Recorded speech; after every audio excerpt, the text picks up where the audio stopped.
2024 లేదా 25లో డిగ్రీ లేదా బీటెక్ చదివారా? సాఫ్ట్‌వేర్ జాబ్ కోసం ఎదురు చూస్తున్నారా? అయితే కోడ్ జ్ఞాన్ 100 డేస్ కోర్సులో చేరండి. జాబ్ సాధించండి. నమస్తే. సుమన్ టీవీ ప్రేక్షకులకి మీ నాగరఘు నమస్కారాలు. పలు అంశాలు, వాటికి సంబంధించిన లీగల్ ఆస్పెక్ట్స్ గతంలో చాలాసార్లు మీతో మాట్లాడటం జరిగింది. సో మరికొన్ని విషయాలతో ఈరోజు మీ ముందుకు వస్తున్నాను. దానిలో ముఖ్యంగా అంటే ఎంతమంది సీనియర్ న్యాయవాదులు చెప్పినా, ఎన్ని హైకోర్ట్సు, సుప్రీంకోర్ట్సు పలు విధాలుగా కొన్ని మార్గదర్శకాలు ఇచ్చిన వివాహ సంబంధమైన విషయాల్లో మార్పులు రాకపోవటం అనేది చాలా దురదృష్టకరం. అంటే వివాహ సంబంధ విషయాల మార్పులు రాకపోవటం ఇన్ ద సెన్స్, చట్టము స్త్రీలకి కొన్ని భద్రతలు కల్పించింది. అంటే స్త్రీలకి చాలా రకాల భద్రతలు కల్పించింది.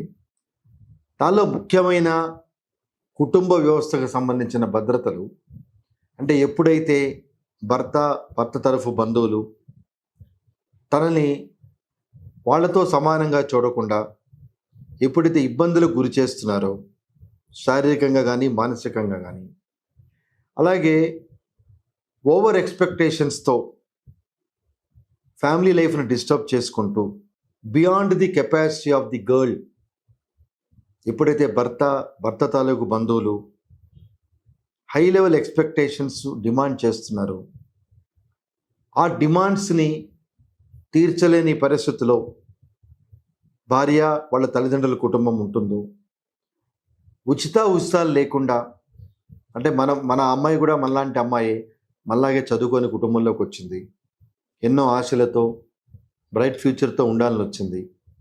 మన కుటుంబంలో ఒక వ్యక్తిగా అమ్మాయిని చూడాలి, మన తోబుట్టుని, మన ఇంట్లో వాడిని మనం ఎలా చూస్తున్నామో అమ్మాయిని కూడా అలాగే చూడాలనే విచక్షణ ఎంత చదువుకున్న వాళ్ళైనా, ఎంత పెద్ద ఉద్యోగాలు చేస్తున్నా ఇటీవల కాలంలో చాలా క్షీణించినట్టుగా కనిపిస్తుంది. అంటే ఈ మాటలు చెప్పడంలో ఉద్దేశం ఏంటంటే, కోర్టులో న్యాయస్థానాల్లో పెరుగుతున్న నెంబర్ ఆఫ్ కేసెస్ని బట్టి, అంటే 490A సంబంధించి కానీ, డొమెస్టిక్ వైలెన్స్ కానీ, అలాగే మెయింటెనెన్స్ కానీ, ఈవెన్ డైవర్స్ కేసులు కానీ, వాటి సంఖ్య రోజు రోజుకి పెరుగుతున్న తప్పితే ఎండ్ రిజల్ట్ ఏంటి, what is going to happen after 2-3 years అనే ఒక న్యాచురల్ ఫిలాసఫీని జనాలు మర్చిపోతున్నారు. అంటే న్యాచురల్ ఫిలాసఫీ అనే మాట ఎందుకు యూజ్ చేయడం జరిగిందంటే, సమయం గడుస్తున్న కొద్దీ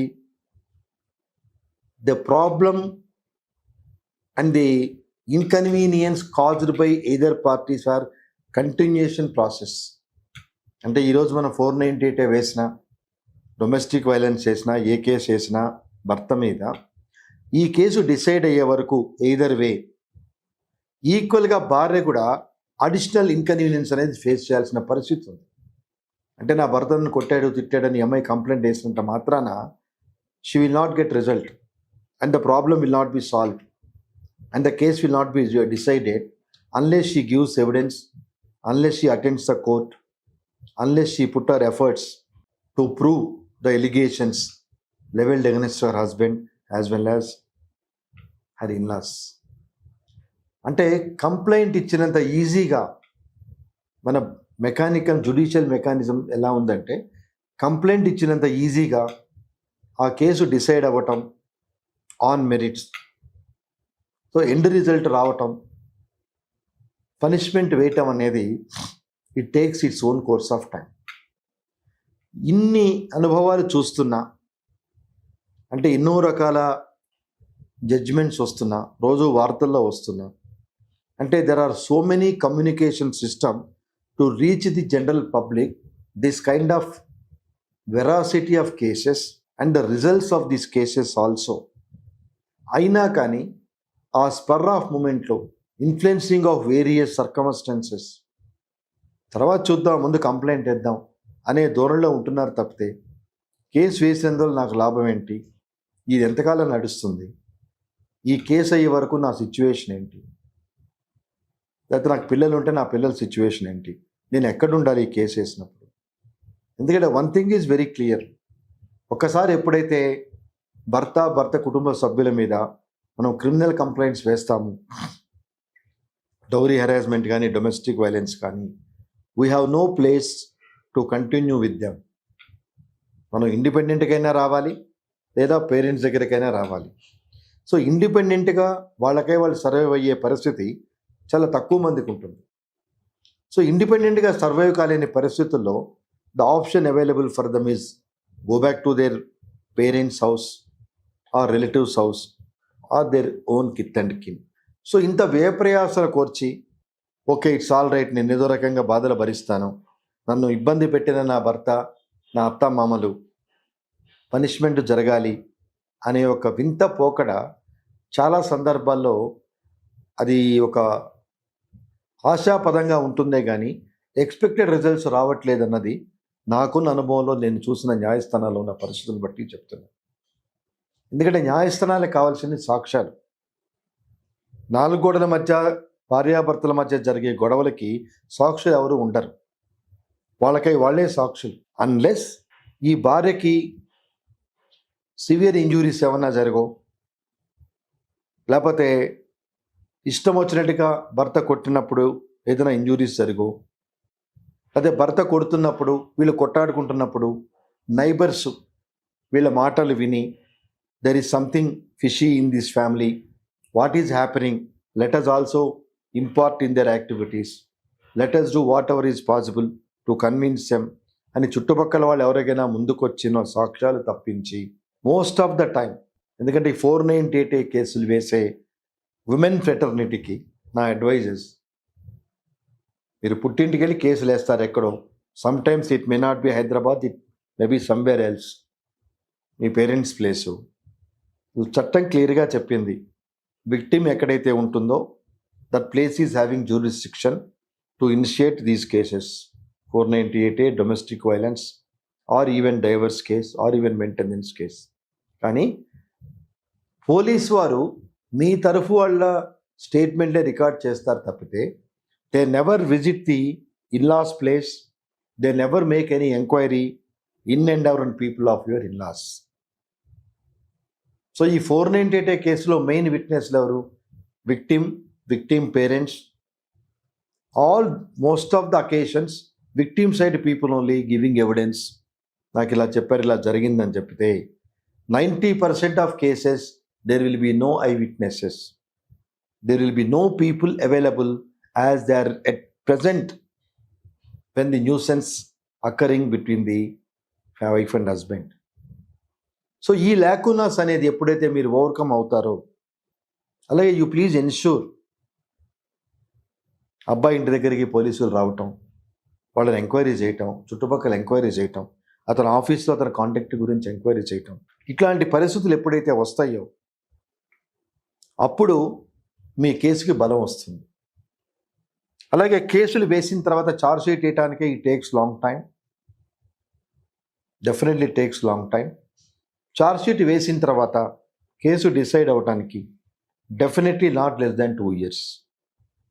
అది కూడా victim has no say, victim is being represented by public prosecutor, whereas accused is representing by very senior and costly advocates.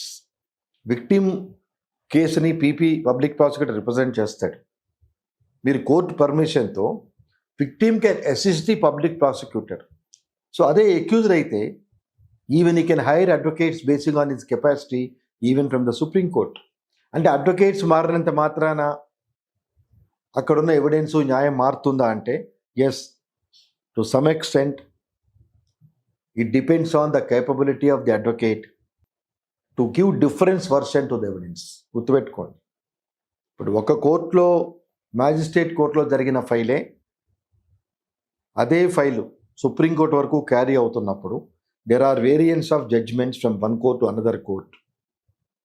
Why? Because it is the capability of the advocate to project the case and fight out the case in favor of his client either way. Public prosecutor విక్టిమ్ని గెలిపించాలని చూస్తాడు, private advocate అక్యూజ్ని గెలిపించాలని చూస్తాడు. In this legal battle judge will decide the merits of the case basing on the material available before him. So ఇలాంటప్పుడు unless your evidence is very strong, అంటే I'm talking about the women fraternity. Women fraternity evidences స్ట్రాంగ్గా లేకపోతే there is no point, especially to prove in 498A cases.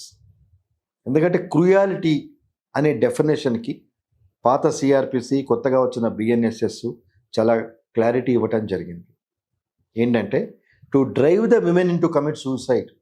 So ఆ కేసులు ఉన్నప్పుడు, అలాంటి పరిస్థితులు జరిగినప్పుడు different sections of law will be applicable.